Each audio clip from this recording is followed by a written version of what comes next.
and welcome to today's show. Welcome to Angel Heart Radio. I'm your host, Beth, and we have a great show today. We've got a wonderful guest, Barry Gray, a spiritualist medium here today, and Barry's going to be sharing with us what's it like, what's your everyday life like when you're a medium. Barry's, I'm sure, has lots of stories to tell and interesting stories about what it's like, but also people can have a certain idea of how they think someone's life would be being a medium. So Barry's going to give us lots of stories, I'm sure. So just before I introduce Barry, I'll just do a bit of housekeeping. So here on Angel Heart Radio, our programs are not to be used to replace any medical, legal or professional advice, nor your own sound judgment. So thank you. So a little bit about Barry's background. Like, Barry grew up normal child like everyone else, but there was something a little bit different because Barry sort of knew he was never alone and could hear these voices coming out of nowhere.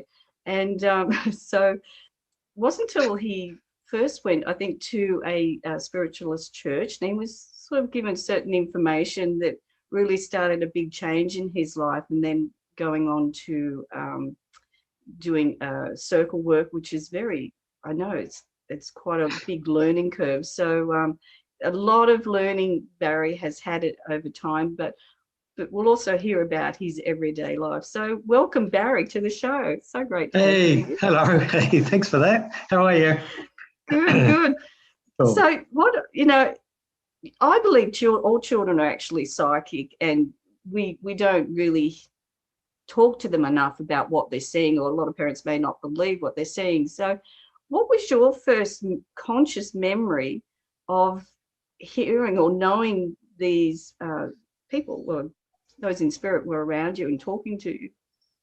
Yeah, and you're right. I think when we're children, we often have experiences and we get told it's imagination and just to ignore it, it'll go away. So I guess for many of us or many people, that's what they did. It's they would hear a voice or they'd see someone standing at the bottom of the bed, and they would be told by mum or dad, "Oh, just you were dreaming it or you imagine it. Just don't worry about it. It'll be fine. It won't hurt you. It'll just go away." So I guess from an early age for me, it was much stronger than that, because I can remember from the age of, I don't know, maybe six years, something like that, I was hearing lots of voices quite often, and I think that the funny thing was my elder brother was also doing the same thing, but he told mum and dad one day that he was hearing voices, so they carted him off to the doctors and they ended up putting him on medication, so that shut it down.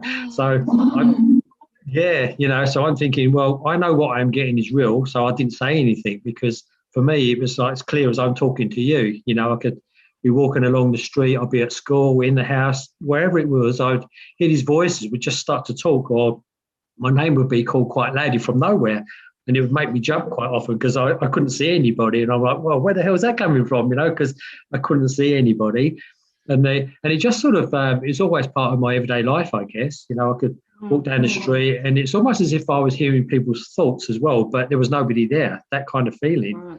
It's just a really strange thing to kind of explain to people that have never experienced it themselves, but when you speak to, I guess when you speak to people, a lot of them would go back to their childhood and remember they also had similar experiences, but were told it's their imagination, so just to ignore it, So, but for me, when we lived in a house in East London, there was a lot of that spiritual activity there, so we couldn't dismiss all these things that were happening.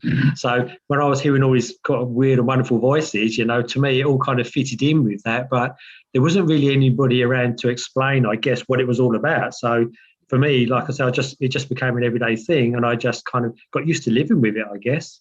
Yeah. So your parents really weren't particularly spiritual or anything like that. They're just every day. No, they weren't. No, they weren't spiritual, or they wasn't spiritually aware for a while anyway. And also, like, we're certainly not a religious family in any way, shape, or form either. But I guess what changed it for mum and dad was that when we lived in East London, we moved into a brand new council house, and it was a big house because there was a lot of us kids there. And the day we moved into the house, there was a lot of spiritual activity going on there, and things were getting pretty sort of out of hand and all that sort of thing. And, we were all seeing things in the house, things were moving, and, and it was kind of a bit strange at first. So mum and dad first get saying, oh, it's your imagination and everything else, and we were all waking up in the morning, coming downstairs for breakfast and saying, oh, this is what happened last night. I saw this man at the bottom of the bed and somebody else saw an American Indian in their room and all this kind of stuff in the house. So mum and dad were kind of thinking, oh, we've got a crazy family here. What have we done, sort of thing, because they didn't know what else to think at the time, but then things started to happen. So we got a medium in, and we didn't know our next door neighbour was actually a medium at the time. And I was only about 7 or 8 then.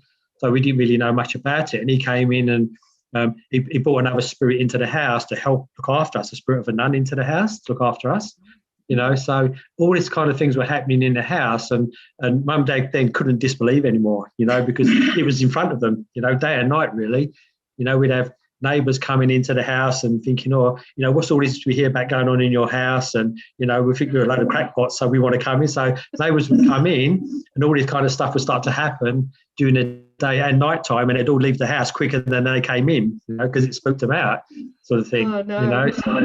So from an early age like that, we've always been aware of it, but never really understood it until that stuff started to happen. It must have been, was it hard for your parents to admit that there was something really going on? Yeah, look, I think so. We come from a working class background. Dad went to work, mum stayed at home, and it was kind of the attitude that's what life was. There was nothing else really. It was just life, and we just got on with it. So when things did start to happen, my mum tried to sit down and talk to my eldest sister to say to her, like, just tell me it's your imagination, because I know it's not real. And my sister said, no, it's real. I've seen it. It's in my bedroom. I've seen what's going on. So it's so real, sort of thing. Then they started to understand and realise that there was more going on than we actually realised. And we realised then it was obviously spirit coming through from wherever to be around us all the time. But there's quite a twist to that story with what went on in the house, sort of thing. Because the house was built on a school that got hit during the war, and there was a lot of I think there was a mix-up with the council or the local government sent all these families to this school, and there was about 600 people with kids, adults and pets as well, because they were going to take them into the countryside away from all the bombing, and they got sent to this school, and the buses got sent to the wrong place. There was a mix-up with Canning Town and Camden Town. So the buses went to the wrong place, and in the meantime, the school got bombed with all these people in it, and it got flattened, sort of thing. There's actually a story about it. So the house was actually built on that site, so obviously it was quite a kind of a portal or something, sort of thing, so things started happening in the house. And the twist of the story was that my dad had a great aunt and uncle and a couple of kids that got killed in that school as well, but we didn't know at the time until recently when we done some research. So it's quite a fascinating thing when you look at it, so that's why things happened at that time in the house. So when it comes to us experiencing things, it kind of happened before that, but that kind of exaggerated it, I guess, with all those things that were happening. It, obviously had to have changed your parents' view of things in life in general. And obviously even the people in your street, they all knew you. And so it obviously had a great change. It would have had to have affected everyone else. Definitely. Yeah.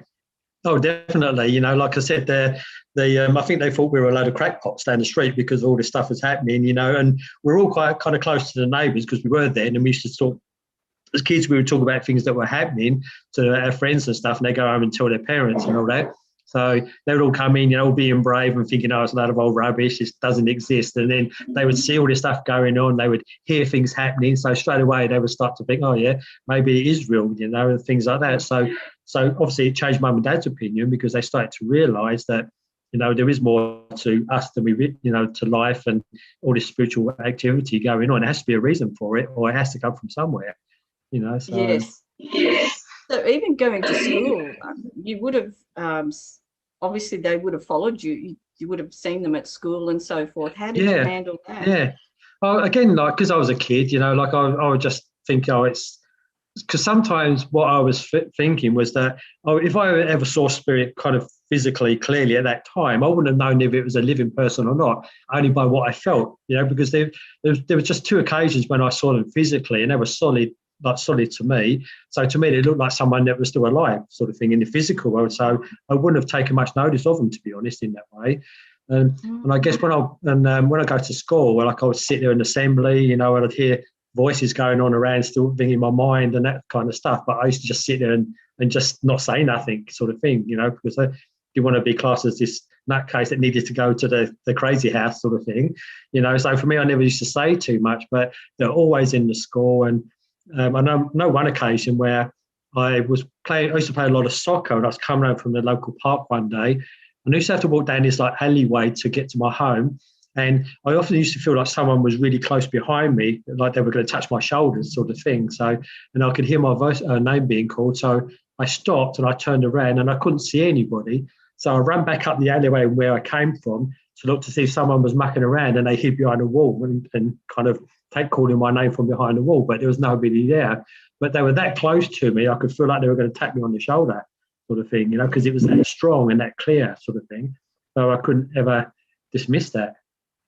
Did you ever, was there any time you felt scared in yourself because you weren't sure what was going on? Not really. I was I think I was fascinated by it more than anything, you know, because it's that feeling that, you know, you're hearing voices, you're feeling like you're never on your own, you're kind of constantly looking around the room when you walk into an empty room, knowing that there's something there. I become really fascinated by that because there had to be a reason for it. So I never ever got kind of anxious about that or scared to that side. And I think the only time I got perhaps anxious was whenever it was time for us to go to bed, because, you know, walking up the stairs where we used to live, you know, as we got up into the house, you could feel the atmosphere change quite often. And, you know, certain parts of the house, it was colder than others, sort of thing, you know, with the atmosphere and the vibration. So that became a bit more anxious because we could sense that change as we were going to bed, you know. So that's probably the only time I ever really feared it, I guess, you know, got that feeling. But then I was still a kid as well. So, you know, I didn't really understand it. Did it help your brother once you know, your parents acknowledged your brother? Acknowledged you, it helped your brothers. I think it did to a certain extent, but, you know, I guess I'm the only one that's kind of carried it on and worked with it as I've got older, I suppose, you know. But my eldest sister, she's very, very strong psychic as well, very strong, you know, she's got strong energy, but she also shut it down because I think it affected her a little bit. It made her a little bit anxious, I think, with some of the things that went on, you know, in the house side of it. But for me, I think it only kind of encouraged me even more to try and understand it and to look into it more, you know, for me. Yes. Yeah, exactly. It'd be fascinating. It is fascinating. I mean, sounds like you would have had a very busy and interesting household. Oh, yeah, always. Yeah. Yeah, very, you know, especially, you know, I come from a big family anyway, so I've got a lot of brothers and sisters, so we all lived in the house together. Then we had the spiritual side happening as well, sort of thing. And, you know, so, yeah, the house is always busy. There's always stuff going on in the house as well. You know, and in between that, we're trying to live a normal life. So it's not very easy. Yes. Would you say your mother or father was more open to it? Well, look, Mum was always, I think, frightened of it. I think Mum was more scared of it. So they were both open to it, but Mum was more anxious of it. So I think she would always try to deny it in the early stages, you know, sort of thing. But as she got older, she nursed a few people that passed away with cancer, you know, who she come very close with. And, you know, I think she would often have spiritual experiences with those that passed over. They come back to her, or she'd feel them in some way. You know, so she certainly started to believe more. And also with Dad too, he started to believe more because, you know, he couldn't, like I said, he couldn't deny it. He couldn't think, oh, you know, it's all rubbish, because things were happening right in front of us and he couldn't sort of say, no, I didn't see that, sort of thing, and that kind of thing. So they both became more open to it, I guess, you know, as time went on. That's great. I mean, to have that change going on in your family, it must have bonded you all fairly even more, probably. Yeah, we were a very close family anyway, you know. We always had a lot of love for each other, but I think that kind of just cemented it, really, because of we all going through the same thing and we all kind of there supporting each other, and we all knew that it wasn't imagination, it was real for all of us, you know. Yes, exactly. I mean, you hear lots of stories of people going through things and, you know, parents or family members disowning them because, you know, what they do and so forth and what they say. So that was very fortunate for you in that sense.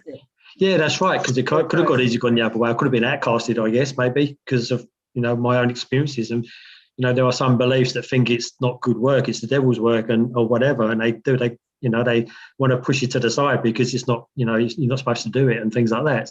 So, but yeah, I was lucky in that respect, definitely. Yes. So, obviously you had to go to school and finish school and so forth. So at what age, what made you decide to go to a spiritualist church? Okay. And what age? Okay, look, I think I was in my early 20s at the time. I reckon from the age of about sort of, 11 to 16, it kind of slowed down a little bit, I think, because I was obviously just still going through my own growing up and things like that. So it's like I became more into my physical life again and focused on that side. But when I got into my early 20s, I was going through a bit of a rough time with my divorce and things like that. And my life was pretty rough back then. I'd lost everything. I had nothing and that sort of thing. And I went to, I bumped into an old friend of mine that I hadn't seen for years. And him and his parents used to go to this spiritualist church on a Friday night where I lived in Essex. And he said to me, I should come to this place. He said, it's really weird, but it's good. Like he didn't really understand it himself. And that was his exact words. He said, they talk to dead people and they tell you all this information, what's going on. He said, it's really fascinating. So I'm thinking, yeah, maybe I do need to go. So I went along and I had this preconceived idea, like the typical, like you do on TV, you walk into a room, all the lampshades are hanging down low, it's all dark in there and everybody's holding hands around the table and playing all these funny things and singing and that. So I assumed it was a bit like that. But when I walked in, it was really a nice surprise because it was just like a little community centre. There was really light, the windows were open, all the seats were in rows and things like that. So I walked in and I kind of sat at the very back row thinking if something happened, weird goes down, I can get out the door pretty quick sort of thing because I was near the door. I just didn't know what to expect, So anyway, I just sat there and the lady was the medium for the night. She got up and did an address and after a while she started giving the messages and she's giving all this information to people and I kept looking around and thinking, well, there's people standing there but I can't see them, so I don't know where where she's getting the information from, so I still didn't quite get it. And then I got a message from my grandfather that's in the spirit world to say, about doing this work. I'm going overseas to do this one day. And I actually got told off because I kind of laughed and was a bit disrespectful, saying, oh, what rubbish. I don't know the first thing about this, Even though I know spirit was there, I still didn't understand that side of it. So I'm thinking, I don't understand that. I can't see that ever happening, me going overseas and all that sort of thing. But it kind of started the ball rolling for me in that respect. I think it opened up that door and gave me the opportunity to start looking into it a bit more. And then I started to understand, I guess, a bit more about myself and what I was going through too. Yes. Good. And how many years did you go to spiritualist church before you decided to go to try the circle work? Oh, look, it's been 12 months. It was within 12-month period, if that long, because because the lady that actually run the church at the time, she used to sit in circle with Gordon Higginson back in the day. Like she sit in his circle, and he's a very well-known a medium of his time back in the UK.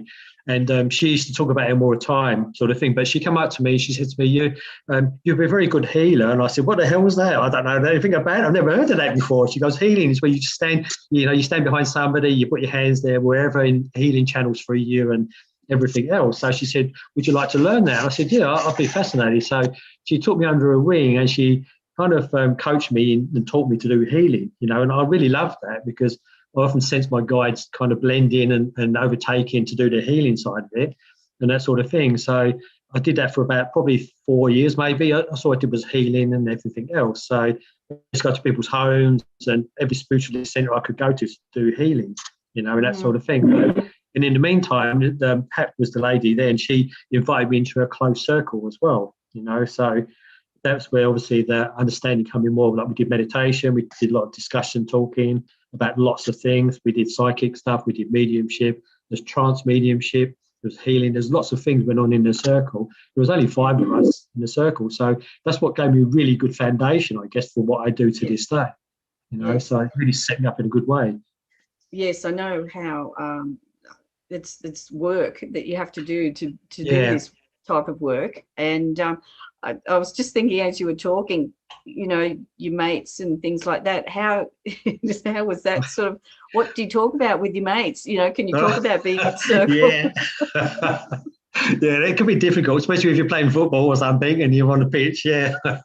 Yeah. Oh, look, I guess with that side of it, I did keep that pretty quiet for a while because I was an electrician back then and working in the building industry. I would have been crucified, sort of thing, because it's very male dominated and macho men and all that kind of thing. So I never kind of, I couldn't say to somebody, I went to Circle last night, because they'd be going, what the hell are we talking about?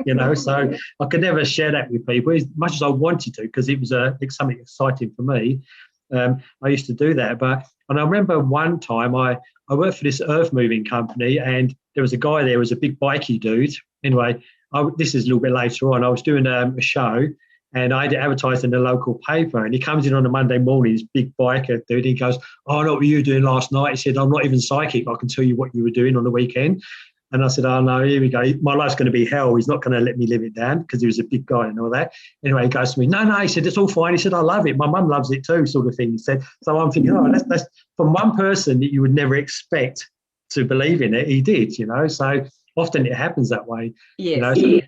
So I thought, oh, that's good. But yeah, generally you couldn't say too much to friends as I was going, because a lot of them just never would understand it, or they would just kind of think you're a bit crackers, so. Yes.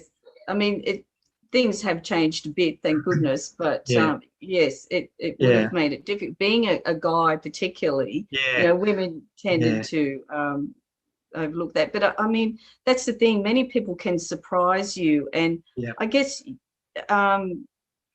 you could be in certain places, and sometimes they come to you when you're not expecting it, to give a message where you feel a bit awkward about that. You don't want to push yourself on anyone. How did you go about that? Well, it still happens to this day, but I've learned to set my boundaries with spirit. Firstly, if I do sense that building up, if it's something that's really, really important or needs to be done for some urgency, then I would feel that, then I might be brave and do that. But generally I kind of go against that, because it's not you're pushing yourself onto somebody for a start, and secondly, you don't know how they're going to behave to that. They might act really negatively towards that or something like that. So they're going to react a certain way to you, and also it's the fact that you need their permission really to be able to do that, So I generally try not to do that anyway. And on occasions where I've been in a shopping queue, supermarket or something like that, I felt someone building up behind me, like husband or granddad or somebody, and they're going, "Oh, can you tell them in front Dad's here?" and this sort of thing. And I can hear them. I'm like, "No, I'm not going to tell them that. I'm not going to do that." So they go, "Oh, please tell her, because she needs to know I'm here." I'm not like, "No, I can't do that." And I just think that my belief is that, if spirit want to get a message to somebody, somehow they will try and arrange it, that they perhaps connect with somebody to do that for a proper reading or one-to-one or something, But to do it in public like that, really, to me, it's not right. And I think sometimes that could be kind of taken for like a bit of ego as well, I think, because you kind of, look what I can do kind of thing, with some people. And I think really that's, not what it's about. I guess you would know if it was something that felt right at the time, that was very urgent, you'd know. Yeah, and I think you do. You get a good measure of people, and because of what I do, to me, I often feel their aura, their energy, whatever you want to call it, so I know whether it's going to be okay or not, sort of thing. But generally, I don't like to go down that track, and I know in the early stages of my development, one of the ladies that used to sit in our circle, she was a fantastic medium, one of the best you could ever see. But Saturday afternoon, she'd be walking down the high street, stopping everybody and giving them messages. And honestly, it's like, you think she would have known better. So I think it got to the stage where people got to know her, and they would cross over the road when they saw her coming, because they didn't want, didn't want to bar of it, sort of thing. So, so she had a really good gift, but she didn't understand it or know what to do with it, I think, to some extent, So for me, that's certainly a no-no in my respect. I would never do that to anybody, really, So, I understand that. Just saying hello to a couple of people in the chat room, Moxie Live. Great to have you here. And I don't know if you're open to this right now, if the energy feels right. From Elaine, she's had a few experiences knocking on her bed head at 3 in the morning and waking her up. She's sort of wondering, what is that about? You probably had that, those sorts of things at all? Mine's been more, I guess, tappings on walls and doors and stuff like this, and I guess.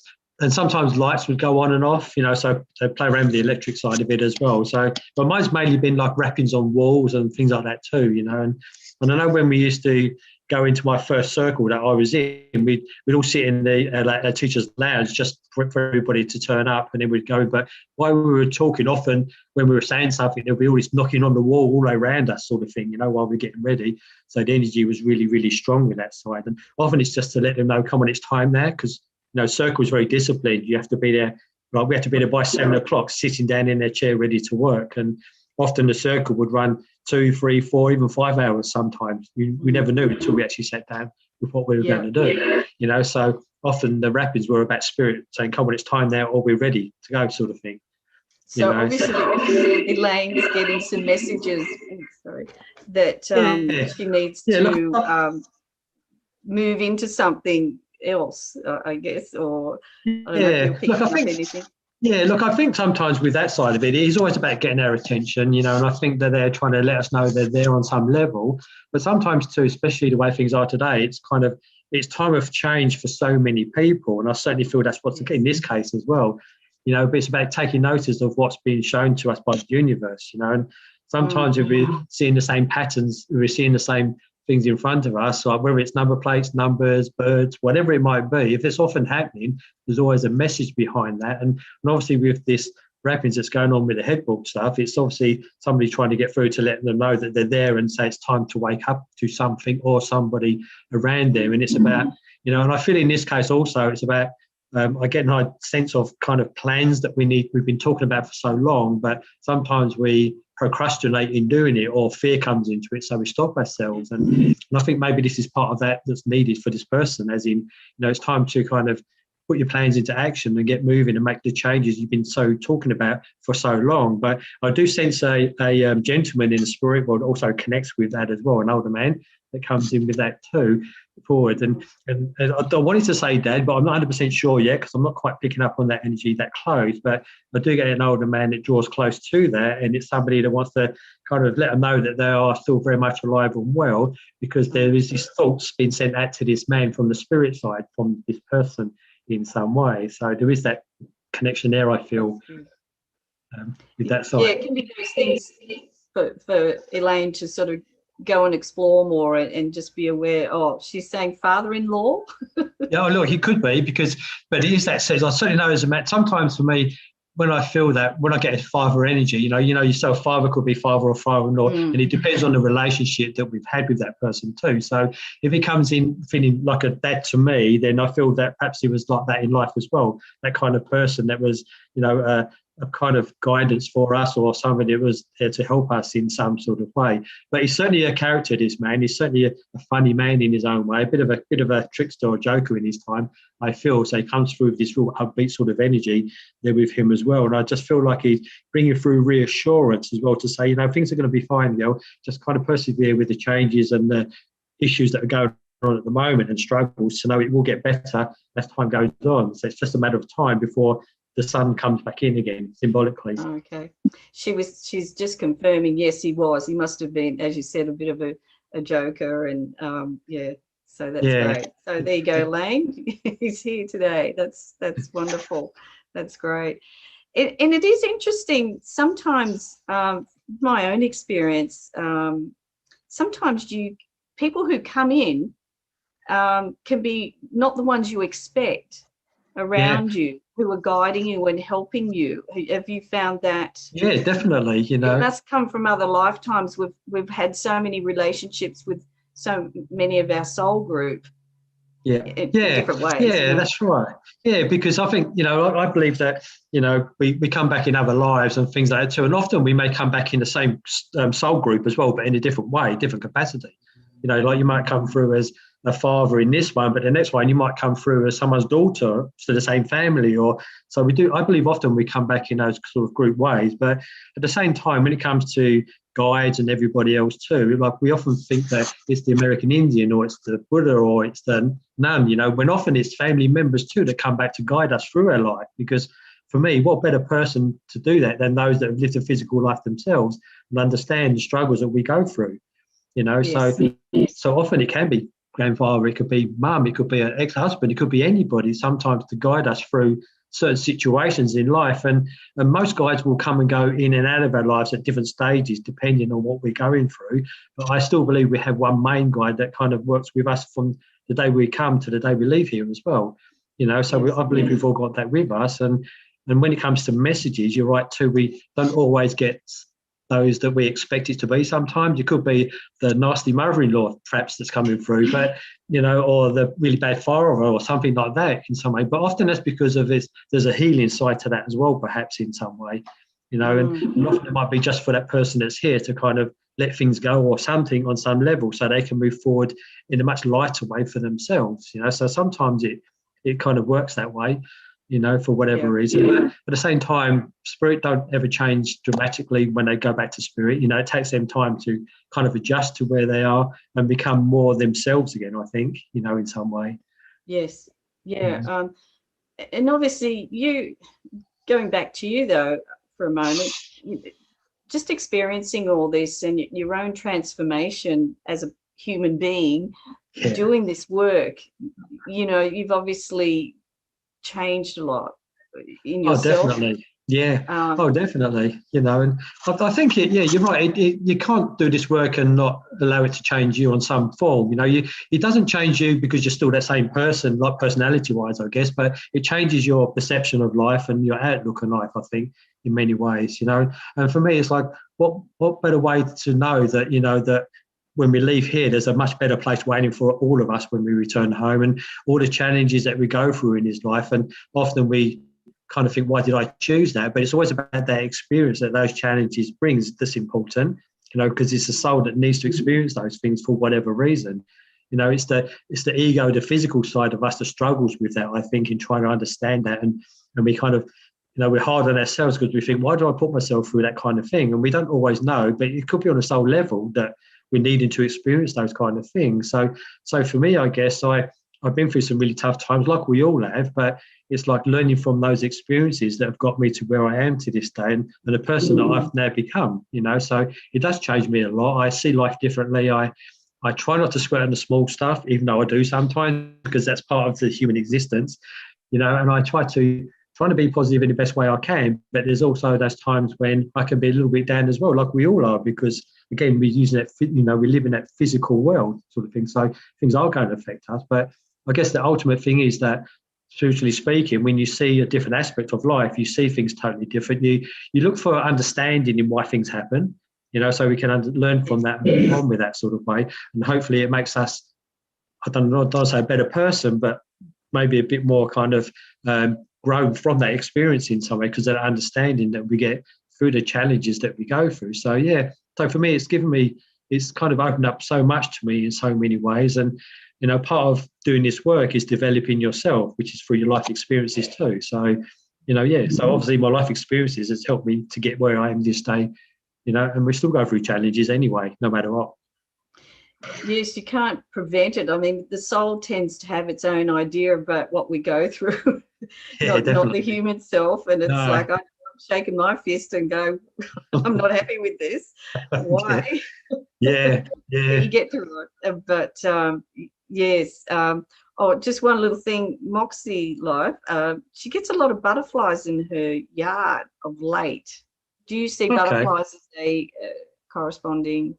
Yeah, look, I think sometimes, like I always believe, like birds, butterflies, anything like that can often be, like they say, messengers from spirit in some sort of form or that sort of thing. So, often butterflies can relate to like new beginnings again too. It's that sort of thing, because for me, it's like they've only got a very short time on the earth plane, and they perhaps, I don't know, they spend their life just flying around with not doing anything but just fly from post to post in some way. So maybe that's also the personality of Moxie in some way, that maybe, it's about it's about standing still now and thinking about what we want to do rather than kind of avoiding things in some way, because sometimes we avoid things that need to be done or to be changed because we know it's not going to be an easy task to do, but it's necessary sometimes for us to make changes, for us to be happier within ourselves in some way. So I certainly feel with butterflies, that's all part of that symbolically kind of message with that side as well. But it's also about connection with spirit and nature as well, in some way. So it's like it's a hello from heaven in some respects, but also it's a reminder to know that you are loved by so many people. And I certainly feel with that connection, you know, I see a lady in the spirit world, and again, I need to go to mum's side of the family with this lady that comes in, and she's somebody I feel that's quite a lovely lady, a very compassionate lady when she was here on the earth plane. And she's somebody that wants to bring in that love for you at the moment, because you must need that, or you need that nurturing at this moment as well. So, and I just feel it's that way of sort of doing it where you see butterflies, because then you can't kind of ignore it because it's right in your face. Yeah, that's great. Yes, exactly. I've just thought of a question, then it went out of my head. That, but never mind. That's all right. One thing, animals. Like, has it being a medium opened your relationship up with animals at all? In terms of knowing, do they, who's around for them, or do you see that differently or not? Or Yeah. just Oh, look, curious? yeah, look, when I'm, I guess from a working point of view, when I'm working, I often will sense animals coming into someone's reading, you know, because animals have got a soul, you know, they're close to us. We connect to them through love as well, and they give us that unconditional love. So they're never going to be too far away from us. So, yeah, when I'm reading for somebody, I often will either see or sense a dog or a cat or even a budgie, who knows, you know, all kinds of things, and animals from the, I don't know, farms and that kind of thing. So sometimes they all come in because they were part of that person's life somehow, somewhere. So, you know, so they'll come in that respect with that side. And, you know, we've got 2 cats and a dog ourselves. And I think sometimes they will pick up on spirit around, you know, like they will act a certain way, or they might look a certain way, or into a corner of the room, or they might just kind of just act a bit weird sometimes, or even run off, you know. So sometimes I think they, you know, because animals are very sensitive, they're very much more in tune than we are, because they're on a higher frequency. So they would pick up on things so much quicker than us. And you know that by dogs, where they react to certain people as well. You know, they can bark at somebody but not somebody else. So they sense the energy of that person sometimes, you know, so they are really in tune with that side, you know. So yeah. Do you ever get, like for animals, do you get someone around them for them? Not really, because I guess I was working at one of the churches last night, and I got one message, and it was a different way to start, because I had a German Shepherd dog that came through, and then this man followed the dog. So they were together, obviously, when they were here. And it turned out to be one of the ladies' father, dad, that came through. And it was the dog that passed before he did, but that dog was his life, sort of thing, because he had no one else. You know, so, and it's really weird how that connection was made through the Alsatian dog. The German Shepherd came in first, and then the man followed. And I was giving this German Shepherd to the audience, and everyone was going, "Oh, I don't know, that could be anyone." And then this man walked in behind the dog, and I said, "Oh, this is dog got Jim." It's just walked in and described him and everything else, and then it fitted to this lady that was in the audience. So it's just funny how that works. But that's the only way I guess I get that in that sort of way. You know, I don't get like I don't have like, we'll take a dog for a walk. I won't sort of be near another dog and I sense somebody from spirit coming in for that dog, sort of thing. It doesn't work like that for me in that way, but there are people that do that. You know? Yes, I did. Yeah, I guess it would be. Yeah. So, Moxie saying my dogs do sometimes stare behind me or something. So, anyway, what you said before made sense. She said also. So that's great. Oh, okay. Because you know animals have souls, and they obviously have beings to look after them. But obviously, you know, that might be a more specified area of work. Yeah, I think so, you know, but I always think too that, you know, when we lose our animals and everything, you know, they go back home to spirit, but they get taken care of by our loved ones until we go back home, then we all get reunited again, you know. So they're just there waiting for us, but they're there with us all the time anyway. And sometimes you'll get people that will say they've sensed their dog jumping on the bed, the dog that's passed away, sort of thing, you know. They'll feel their bed sort of going down at the bottom or something like that, you know. That often happens. So yeah, spirit are going to be around us as much. The dogs, the souls of spirits, are going to be there for us as much as they can to let us know they're still part of our lives, even though it's in the spirit side. There's, you know, that love that never breaks. Yeah. Do you find like obviously your belief around the afterlife and so forth, and the sense of humour that some of the spirit guides come in with, how that has helped you over the years in your life?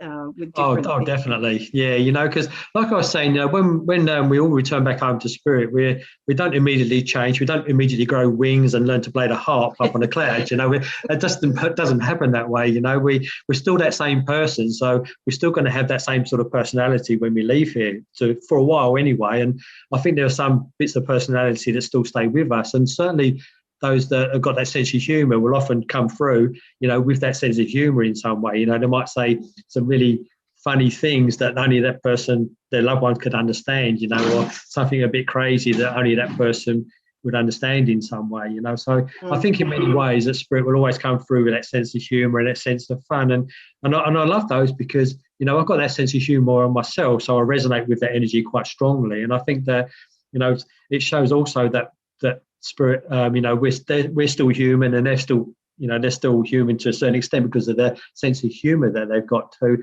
and they really haven't changed that dramatically in that way, so they come through that way. And I know for me too, I've had some sort of jokers, I like to call them jokers, that come through, and they just come through like they'll change their hat sometimes or their face, which tells me that they can be two different people. They can be a really serious person, but they've also got the funny side to them as well. And often for me, I've had spirits that kind of hide round corners sort of thing when I'm trying to read to somebody, and they'll poke their head out sort of thing, when I've seen them in my mind's eye, just to try and kind of show that sense of humour that they've got, and they're just mucking around like a child does sometimes, it's that kind of thing. So they will often do that at times, but it's just that humour. And I think too, the humour raises the vibration. It makes it so much easier to work with in so many ways.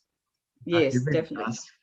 Has there been anything that, well, apart from your spirit coming up behind you in, the shopping line, that you felt has been too hard to say, or, you've questioned anything that they've wanted you to say at all?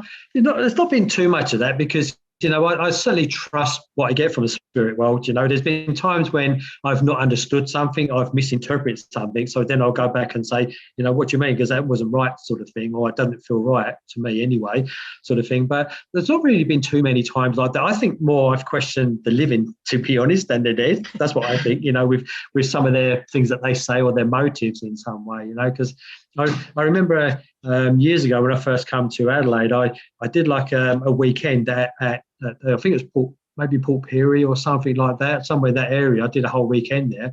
I did a show on a Saturday night, and then I did like a Sunday full of readings. And on the readings, this little old lady comes for a reading. She sits down. She must have been in her 70s, I don't know, mid-70s. And she goes, I've never had a reading before, so I'm really interested. So anyway, that's fine. So I started giving her I started doing some mediumship, and her mother came through straight away, and the lady's going to me, but how do you know that? I said, because your mum's here and she's telling me. She goes, but my mum's dead. I don't understand. So I was like, well, that's the purpose of this, to let you know she's not really dead. She's still here. Like she's still. And then the lady said, but you must be talking to Ali. And I'm like, oh, I've not been in Australia that long, and I don't know anybody by that name. And there could be like 300 people with that name in Adelaide. So I certainly don't word that way. She goes, but you must do, because that's what she says all the time. I'm like, well, your mum's telling me that. She goes, but you must know her. I said, I don't know. I really don't know who you're talking about in any way, So this lady couldn't understand what it was really about and how it worked, But at the end of it, she said, look, I really enjoyed the reading, but she said, but I still don't understand it, and I'm still not convinced. Like, and she got up and walked off, So I'm like, okay, that's fair enough. I couldn't do anything more than to give the evidence I gave for her in that way. So she never really couldn't get her head around what it was all about, sort of thing. But that's fine, that's where she was at, and what else can you do? It teaches you to be able to just do what you have to do and let go, because you trust so much. And I guess that would help a lot of areas of your life. Oh, definitely. In that sense. Yeah, it does. Yeah, you do. Because I think like I said, I certainly trust spirit wholeheartedly, with whatever they give. And often I think when messages do go wrong, it's just in the interpretation of it. I think, like we might misinterpret something, and that often is because our mind's taken back over again, sort of thing, and it's kind of put his own spin on it, So sometimes it's just about misinterpretation. But I truly think that what we get from spirit is always right in the way it's meant to be. Exactly. Now I want to go back a bit to you also. I mean, you were awarded South Australia Psychic of the Year in 2013, which was wonderful. And I feel, doing, I know circle work is very intense and you have to be really committed. So you had to work at getting to where you need to be. So, you know, would you have any advice for anyone who feels that they would be interested, like they've got some sort of gift or a knowing or something? Yeah, look, I think it's always good to, one of the biggest, my background also was about going to spiritualist churches in the beginning, because that sort of got me connected to other people, like-minded people, because there's nothing worse if you feel a certain way, but nobody can understand you.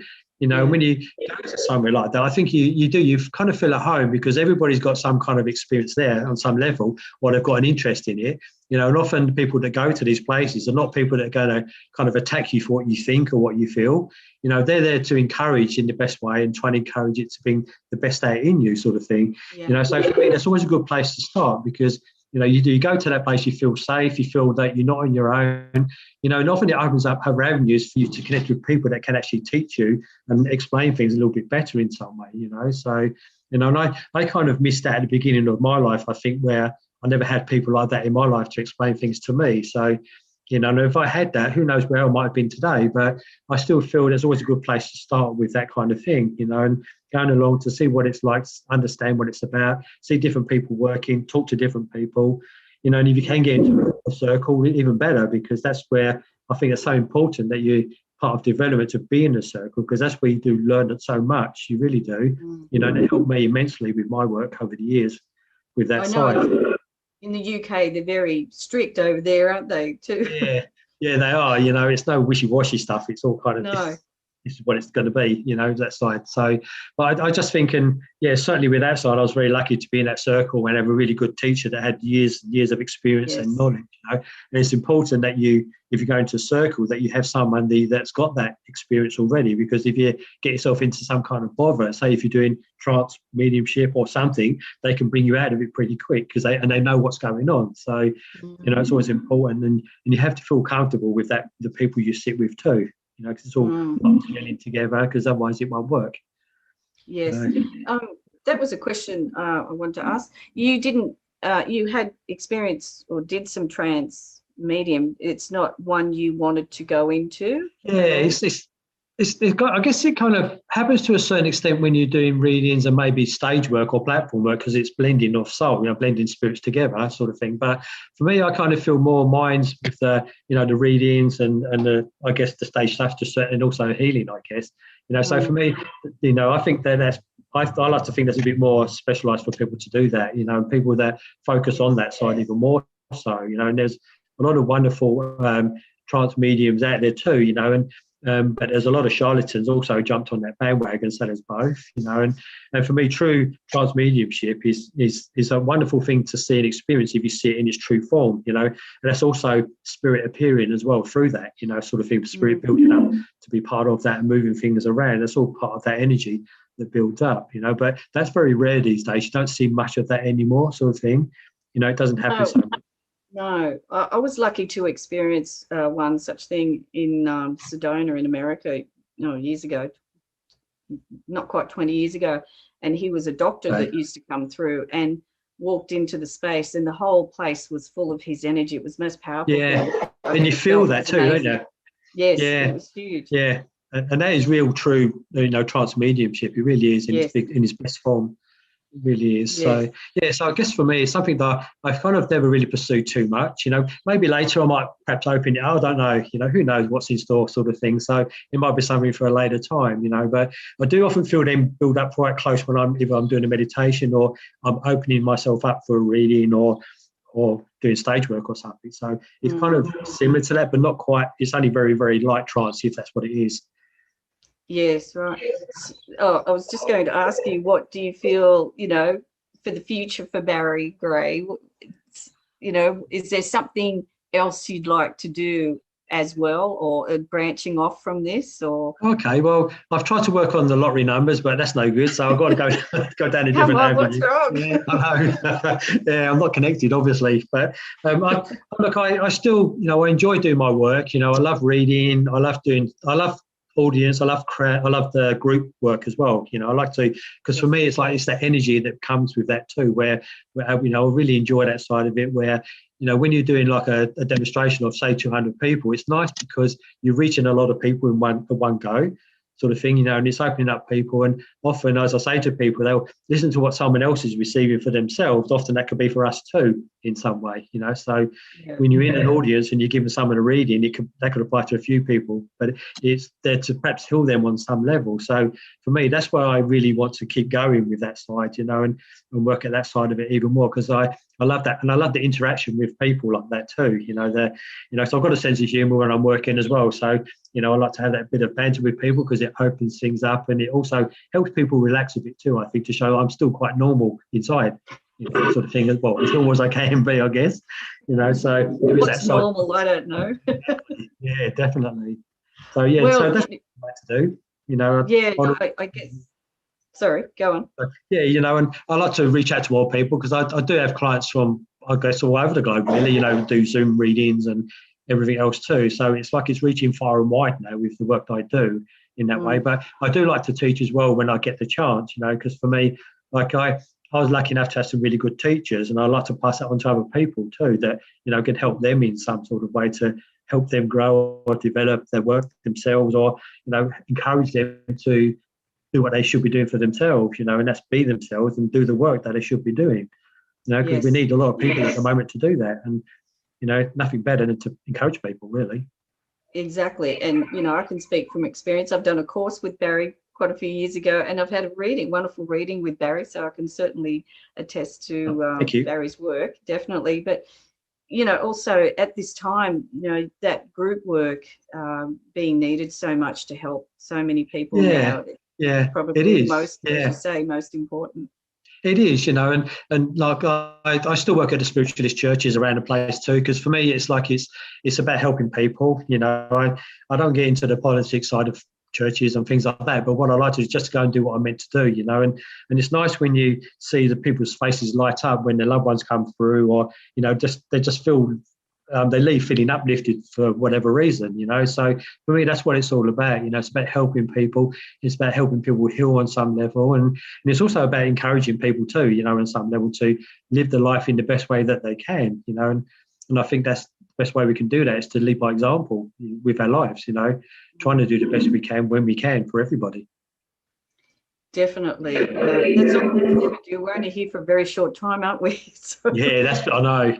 Time just flies. It really does. And you know, everything's speeding up, and there's so much change. So, you know, having that, gaining more belief in there is more than this, be here and make it work well, but it's not the end, sort of thing. I feel it's so important, and can help give that strength and resilience to people when we're all going through things, the challenges. Yeah, that's right. And I think too, like I said, for me, it certainly gives me a different perspective on life sometimes, I think. And when I'm going through challenges, you know, my first instinct is to let my ego take over, and then I start being hard on myself, you know, the physical human side comes out. And then if I step back and look at it from a different point of view, I start to realize, oh yeah, like I can sort that out this way and that way because I've seen it differently, sort of thing. So it certainly does give you a different perspective on life in many ways. And you know, it's about like I don't know, we don't judge people anymore, or we accept that we are all different, but we're the same as well, you know. So, and none of us are without our challenges in any way too, because we seem to think sometimes people sail through life and yet we go through a lot of challenges in some way, you know, but in reality, we don't really know what their story is. You know, we don't know what's going on behind the scenes with them either. So that's why it's always having that compassion and not judging people sort of instantly as soon as we see them. Yes, and I think that's such a huge, powerful message, because that seems to, judgment goes in so many areas and creates so much, and particularly now things are getting polarized, and it's the judgment. It is. As you say. And if there's any way that we can, you know, break that down, and you're doing it in your way. Yes. Yeah, that's right. Exactly. You know, and I think that and people talk about being spiritual, and for me, being spiritual is purely being yourself. That's what I believe, and that's what it's about. It's not about pretending to be someone else. It's not about trying to be somebody else. It's just purely being ourselves, but I guess with morals and ethics that come into that as well. Trying to be the best we can by leading by example.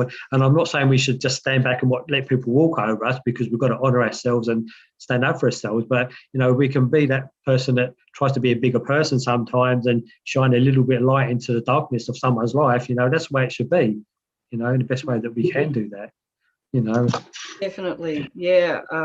And I would think that's the message that Spirit roughly is trying to impart through you pretty well all the time in different ways, but at the core of it, it is. Yeah, And I think too, people have to realise that, when we go back to Spirit, we all get like an assessment of our life that we've just left behind. We look at all the things we've done and the things we perhaps could have done better, and things that we did loving and caring, and things that we did not so loving as well, and it's not about being judged for that. It's just showing us what we've done. And I think on a spiritual level, we would feel that quite deeply, because we've seen it from a spiritual perspective rather than a physical way. So we would judge ourselves in that way, sort of thing. But the people that I guess live a very materialistic life and very close to that side of things, and spend all their time building up their wealth, and maybe not for the right reasons, then they go back to the spirit world. It's only then they realise that means nothing in the world of spirit. They can't buy their place up there.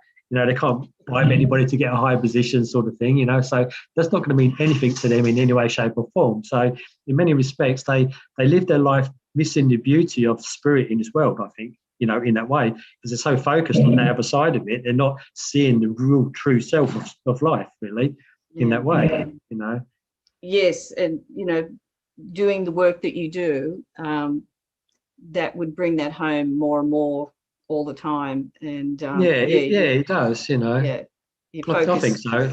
Yeah. I would agree. And I get we have to live a physical life, because we need to have, we've got to pay bills, and we've got to survive, we've got to eat, and we've got to get out there. I get that side too, but the other side of it too is that there's another side to us as well. So we have to kind of allow that to come in a little bit somewhere along the line, to kind of have that balance in some way. Yes. It's always important, I think. Definitely. Well, yeah, it's a fascinating subject that you could talk a long time, and so many different experiences. I know you'd have plenty more to share, but we're just about out of time. But I want to thank you so much, Barry, for coming on today. It's been a pleasure. And no, honestly, I just love the opportunity to do that, and I'm always grateful for that. I can't believe that time's gone already. Jeez. It has. And we just had a few people in there today, but I'm sure we'll get more sort of watching afterwards. But I want to share with people that you can find Barry on Facebook, on Twitter, and your website is barrygraymedium.com.au. It is in the chat room. Yep. So reach out to Barry at any time, and you won't be sorry at all. And you'll certainly have some messages for them. And I'm really thanking you all, those who are with you today, for being here as well. I have to thank them as well. And it's a pleasure. So I've really enjoyed this. That's all right. They say about time going quick when you're having fun. So I know. Right. Yes. I could have asked many more questions, but so anyway, I will say goodbye to everyone now, and thanks for joining us. And you can watch this show afterwards as well. It'll go up on the Angel Heart Radio Facebook page. And so farewell from myself and Barry. Thank you again. Thank you. We'll see you again soon.